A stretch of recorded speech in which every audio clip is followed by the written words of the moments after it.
مسئلہ درپیش تھا کہ اگر امام صاحب نماز پڑھا رہے ہوں اور 4 رکعت والی نماز ہو، عشاء کی نماز ہو، اور اس میں جو پہلا قاعدہ ہے اس میں بیٹھنا بھول جائیں اور مکمل کھڑے ہو جائیں، تو پیچھے سے مقتدی جو ہیں وہ لقمہ دیں، تو کیا امام صاحب کا واپس لوٹنا ضروری ہے یا کھڑے ہیں تو پھر کھڑے ہی رہیں؟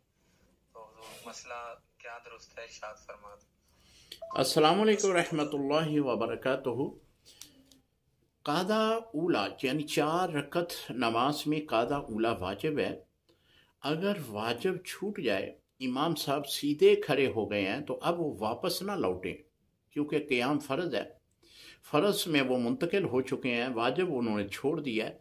اب آخر میں سجدہ سہو کریں تو ان کی نماز مکمل ہو جائے گی۔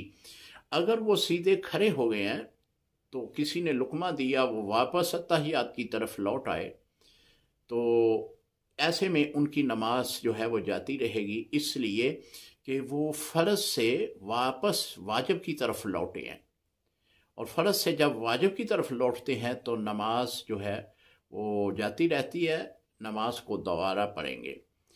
باقی یہ بات کہ جس نے لقمہ دیا ہے اس کی نماز نہیں ہوئی، وہ دوبارہ نماز پڑھے گا۔ السلام علیکم ورحمۃ اللہ وبرکاتہ۔